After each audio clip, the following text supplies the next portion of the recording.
Hello நண்பர்களே, வணக்கம். நான் உங்கள் பிரியா. நம்ம இன்னைக்கு பார்க்க போகிற பதிவு என்ன அப்படின்னு பார்த்தீங்கன்னா, இந்த 3 விதமான பூச்செடிகள் நம்ம வீட்டில் இருந்துச்சு அப்படின்னா, நம்ம வீட்டில் முருகப்பெருமானோட அருளும் முருகப்பெருமானோட நடமாட்டமும் நம்ம வீட்டில் அதிகமாக இருக்குமாங்க. நம்ம வீட்டில் முருகப்பெருமானே வசிப்பதாக இந்த 3 பூக்கள் இருந்து அப்படின்னா சொல்லப்படுது. அதுக்குன்னு நீங்கள் கேட்கக்கூடாது, 3 பூக்கள் இருந்தால் மட்டும்தான் முருகப்பெருமான் வருவாரான்னு. அப்படி கிடையாது.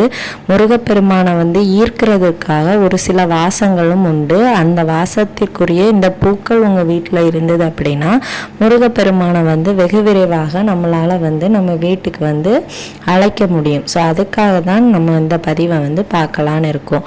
அதுக்கு முன்னாடி நீங்கள் இந்த பதிவை பார்க்கக்கூடிய முருக பக்தர்களாக இருந்தீங்க அப்படின்னா மறக்காமல் இந்த வீடியோவுக்கு ஒரு லைக் போடுங்க.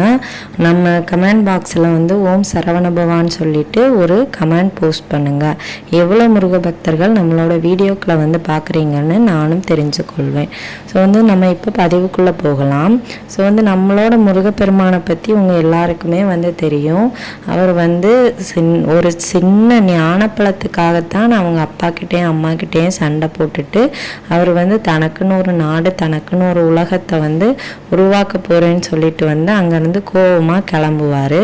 அதே டைமில் பார்த்தீங்கன்னா அகத்தியர் சக்திகிரி சிவகிரிங்கிற 2 விதமான மலைகளை கொடுத்த அவர் அகத்தியர் கொடுத்த அந்த 2 மலைகளையும் இடும்பன் தன்னோட தோள்களில் காவடியாக தூக்கி கொண்டு வருவார்.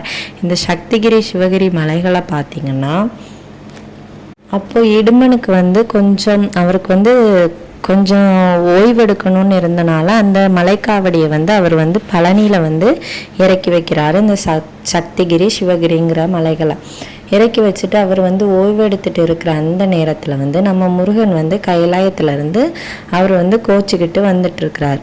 ஸோ அதே டைமில் முருகரை என்ன ஒரு வாசம் அவரை ஈர்க்குது. அது இந்த சஞ்சீவி மலையிலிருந்து வரக்கூடிய அந்த சஞ்சீவி வாசம் எந்த மலையிலேருந்து வருது அப்படின்னு பார்த்தீங்கன்னா அந்த சக்திகிரி மலையிலேருந்து வருது. அது என்ன வாசம் அப்படின்னு பார்த்தீங்கன்னா கடம்ப மலர்கள்லேருந்து வரக்கூடிய அந்த அழகிய வாசம். அந்த வாசத்தினால ஈர்க்கப்பட்ட முருகப்பெருமான் அந்த அழகிய சக்திகிரி மலையை தன்னோட இருப்பிடமாக எடுத்துக்கொண்டு பழனியில் இருக்கிறார்.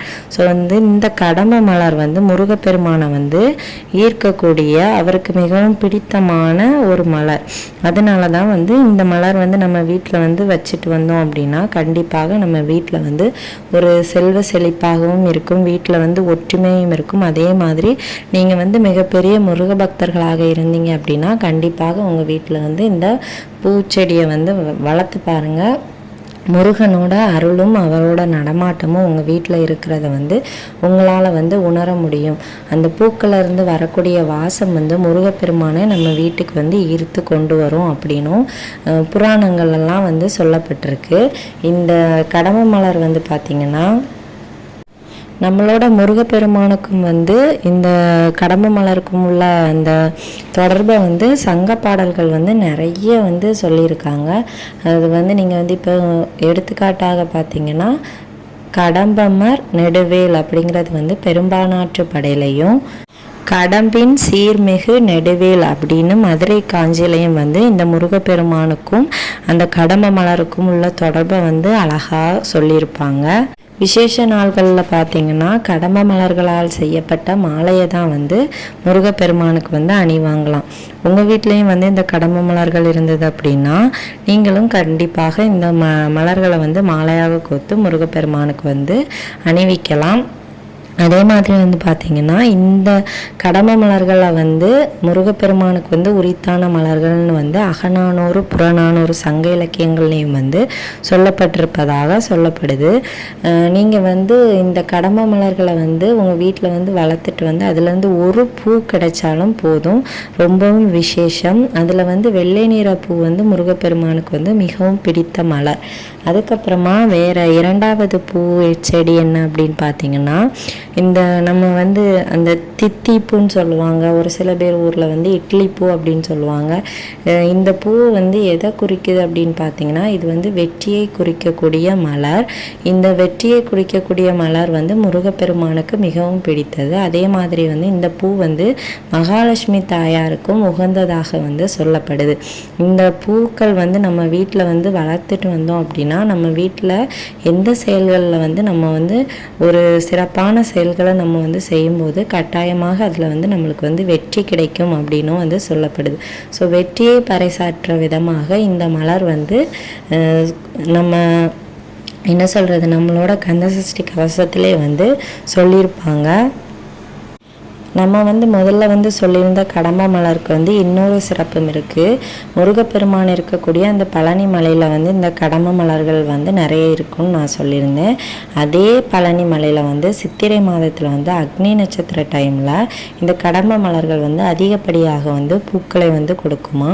ஸோ அந்த நேரத்தில் வந்து இந்த பழனி மலைக்கு வந்து நிறைய பேர் வந்து கிரிவலம் வந்து வரக்கூடிய டைமில் வந்து அந்த கடம்ப மலர்களோட வாசம் வந்து முருகப்பெருமானை ஈர்த்து அவங்களோட வந்து கிரிவலம் வரும்போது அவங்களுக்கு வந்து துணையாக கொண்டு வந்து நிறுத்தும் அப்படின்னு வந்து வரலாற்றுலாம் வந்து சொல்லப்பட்டிருக்கு. அதுவும் இப்பவும் அந்த நிகழ்வுகள் நடக்கிறதாக வந்து நம்பப்படுதுங்க. இந்த விஷயத்த நான் வந்து உங்கள்கிட்ட வந்து முதல்ல சொல்ல மறந்துட்டேன். ஸோ நம்ம வந்து இந்த திட்டிப்பூ வந்து பார்த்துட்டு இருந்தோம். அந்த பூ வந்து நம்ம முதலே சொன்ன மாதிரி முருகப்பெருமானுக்கும் லட்சுமி தாயாருக்கும் உரித்தான ஒரு மலர் தான். ஸோ உங்கள் வீட்டில் வந்து மறக்காமல் வந்து இதை வந்து வீட்டின் முன்பகுதியில் வந்து வச்சுட்டு வந்தீங்க அப்படின்னா கண்டிப்பாக அதில் வந்து மகாலட்சுமி தாயார் வந்து வாசம் செய்வாங்க. அதே மாதிரி அந்த பூக்களை வந்து நம்ம வந்து கடவுளுக்கும் வந்து எந்த கடவுளாக இருந்தாலும் சரி அந்த பூக்களை வந்து நம்ம வந்து மாலைகள் நம்ம வந்து பூக்கள் வைக்கிற மாதிரி எப்போவுமே வந்து வச்சு வழிபாடும் செய்யலாமா. இந்த பூக்களை வந்து ஏன் வந்து வெற்றிப்பூ அப்படின்னு வந்து சொல்கிறாங்கன்னா, பழைய காலத்தில் வந்து மன்னர்கள்லாம் வந்து போருக்கு போகும்போது இந்த பூக்களை வந்து சூடி கொண்டு போவாங்களாம். அந்த பூவை வந்து கொண்டு போகும்போது அவங்களுக்கு வந்து வெற்றி வந்து தன்னாலேயே கிடைக்குமா. அதனால தான் வந்து இதை வந்து வெற்றி மலர் அப்படின்னு வந்து சொல்கிறாங்க. நான் முதலே சொன்ன மாதிரி கந்தசஷ்டி கவசத்துலேயும் வந்து வெற்றி புனையும் வேலை போற்றி அப்படின்னு வந்து ஒரு வரி வந்து வந்திருக்கும்.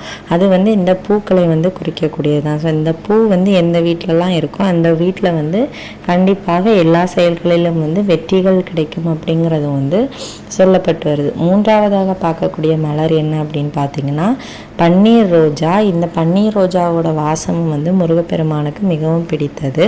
ஸோ இந்த பன்னீர் ரோஜா அவங்க வீட்டில் இருந்தது அப்படின்னா கட்டாயமாக அது வந்து நம்ம வீட்டுக்கு வந்து முருகப்பெருமானோட அருளையும் சரி முருகப்பெருமானையும் சரி ஈர்த்து நம்ம வீட்டுக்கு வந்து கொண்டு வரோம் அப்படின்னு வந்து சொல்லப்படுது.